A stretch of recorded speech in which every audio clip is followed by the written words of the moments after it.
What do we think about Bloodshot?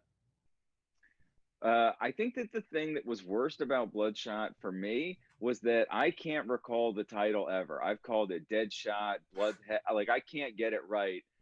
I guess he does have a Bloodshot look to him, and there's some shooting. I don't know.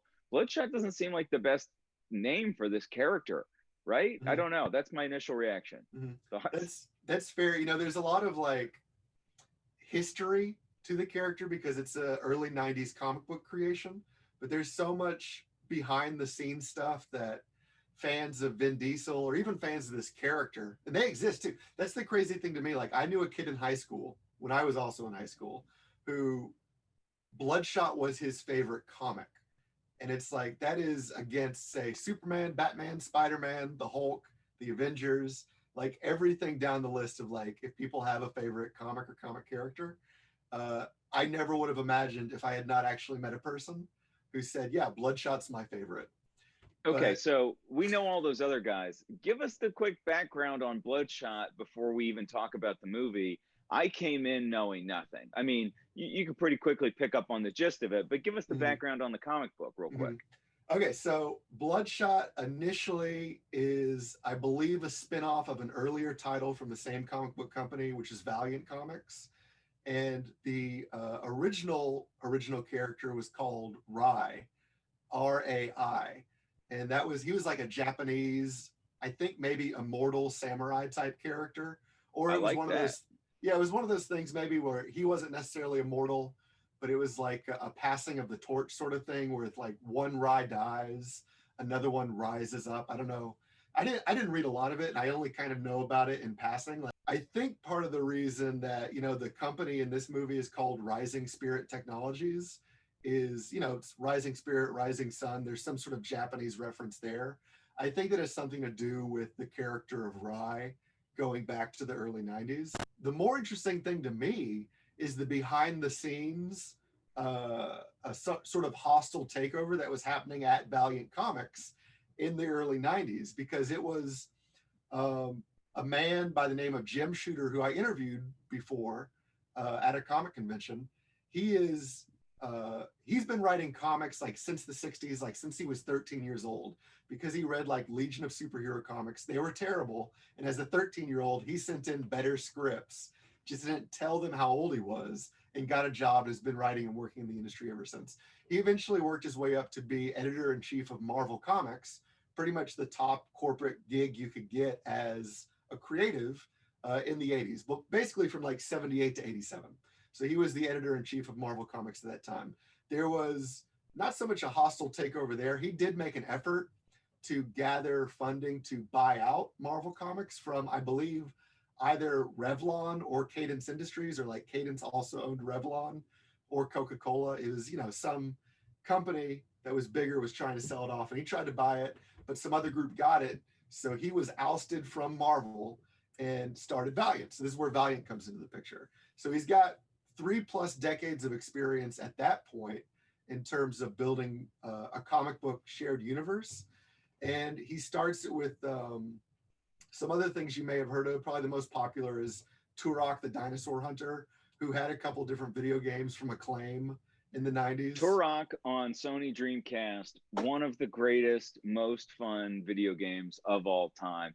Man, we used to run Turok all day. Turok was the stuff back in the day. Right, so that was like up to this point, and probably still. I mean, like Bloodshot didn't really make a pop culture dent with this movie, so probably Turok is still like if anybody has any sort of affinity or fond memories of Valiant, and well, eventually like Acclaim bought Valiant, and that's why they made all those video games about the characters.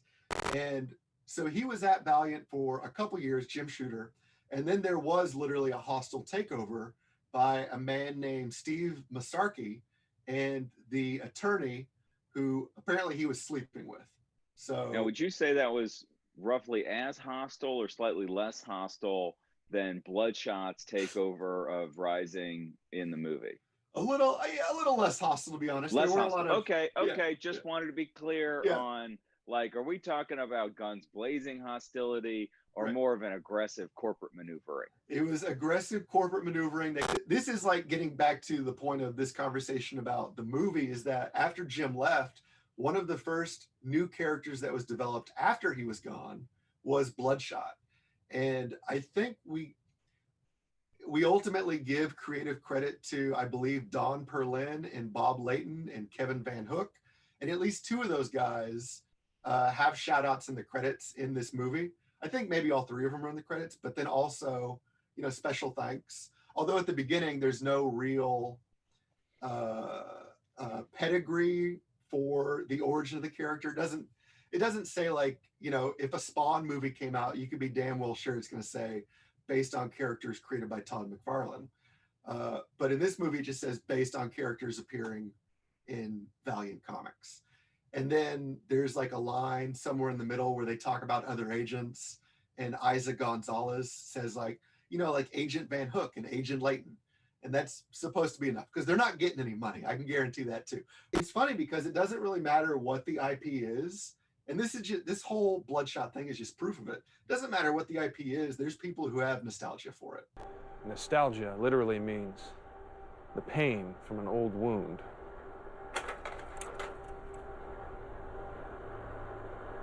It's a twinge in your heart, far more powerful than memory alone. This device isn't a spaceship. It's a time machine. There's people who have fond memories of these characters from the 90s, or maybe even now from the rebooted run 10 years ago. I am not one of those people, which is especially, from the outside looking in, it's especially bizarre to me because I have so much fondness for so much else that was going on in like 92, 93 in comic books. But even then, at 9 years old, I could smell a rat. Like, I knew when something was being built through like a corporate lens of like trying to appeal to a 9-year-old versus like Spawn or other Image Comics being like, actually, okay, this is what I want to read. This is what I want. Let's say you have this character that is this super soldier, and you're going to tell a story about this character. Is this the story you tell? Because for me, this was a terrible choice. Structurally, the movie has to be brilliant or it's going to be boring. Right. The structure of this story is this: a man all of a sudden tragically becomes super powerful, superhuman, whatever. He has to get revenge on the evil people that did this to him, to manipulate him for corporate gain or evil purposes or whatever. And then kind of through that process, he comes to peace with these new superpowers. He vanquishes the bad guys, and now he's ready to go do good on behalf of humanity. Structurally, that's a boring story unless you really brilliantly or interestingly execute it. Like, it's really hard to make that framework any good. Christopher Nolan, part of the reason people respect him so much is that he, in a lot of people's opinion, found a way to make that framework interesting and dynamic and bring some extra razzle dazzle to it. And for me, I think that was such a bad idea. Like, you shouldn't have told this story. If you were going to try to talk about this character, this is not the story to tell because it's boring. You have to be perfect. All the characters, all the performances have to be so much fun and so interesting. And they're not in this case. So for me, just this story arc is inherently putting this movie at a huge disadvantage. How boring the first scene is, where it's like, it looks sort of like a cheap TV movie. And I was thinking that even earlier, like I'm watching like 20 minutes and I'm already trying to cut scenes from the movie. And I'm like, well, we can't. We've sort of written ourselves into a corner. We can't cut that first scene. It literally has to be there, but it's not good. I want to cut it so bad, but there's no way to get rid of it. So yeah, that's you're exactly absolutely what correct. I'm talking about. Is if you're going to do that first scene, which you have to have because of this story, you've got to make it fascinating. You've got to make it really spectacular and interesting and unique. And part of the reason you have to do that is that's going to help us buy into this character who's going to become Bloodshot. We have to, in that scene, buy into the humanity of this character, and they don't pull it off. Based on the rant I already had about the goings on of the comic company in the 90s, I think I don't know if it's a conscious choice, but it's definitely an interesting choice to have like the big bad in this movie, the villain be Guy Pearce, whose entire motivation is just to get rid of the other people that used to help him run the company. It's not even, I mean, this is the most hostile takeover. Although it seems like he already runs the company completely, and they just, I guess the other guys understand the technology and they could start a competitor. So his plan is to just kill them. Is that correct? Is that Yeah. what's going on? The thing I'm baffled by is, I guess there's really no government involvement, right? This is all essentially just purely corporate espionage. So that's, now that I think about it, that's weird too, because I guess Rising Spirit is literally just buying dead soldiers, and the government's like, that's fine. You can have, we weren't using them do anymore. what you want. Do what you want. Yeah, whatever. It's cool. But again, let's go back to the things that they give those soldiers. Vin Diesel, the first time we see him fight, Bloodshot uses his chest to absorb the blast of a grenade. Mm-hmm. So he's completely and totally invincible. Yeah. And he learns like Neo from the Matrix. Yeah. He can learn anything immediately, and he's totally invincible. The other people in this crew, the girl can just breathe whatever she wants. Okay, fine. So can anybody with a mask and an oxygen tank. Like, this is not much of a skill to just not need a gas mask. That doesn't even come up very often. They forced it to come up a couple of weird ways in this movie, but it's not really that much of a demand, frankly. Then the other guy, he just can run really fast. He's got legs like Oscar Pistorius or whatever the guy's name is, the South African Blade Runner guy. He can just run quickly. We go from being able to learn anything in an instant and completely invincible to pretty quick on your feet.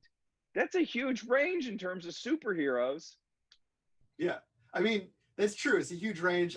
As far as like a plot hole goes, I'm willing to forgive that, because they hand wave it. They just say like, it worked on you. It wasn't working before, but we got the technology to work for you.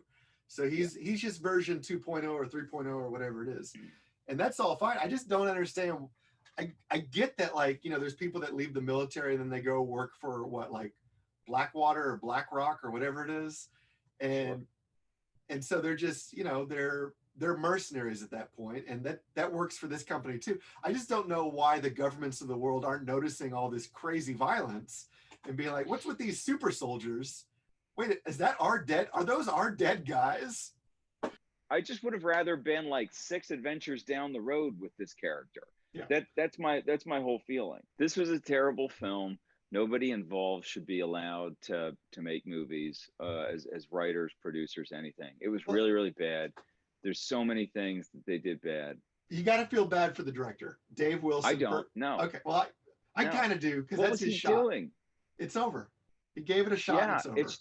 It should be over. They shouldn't give him that money to make movies. They shouldn't. It was bad. He should have said, no, this script doesn't work. This story doesn't work. I can't make this movie good, because he couldn't. And if you can't, then they have to take away the reins. They just have to. That's the way it works. It should happen. And I'm sorry to say that, but the reality is, like, there's a good movie you could make out of this character. There's an interesting story.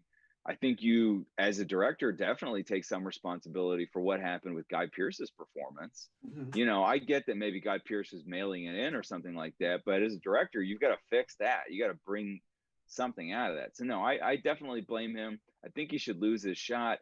But if he can go make interesting, you know, independent movies again, maybe we bring him back, give him another shot.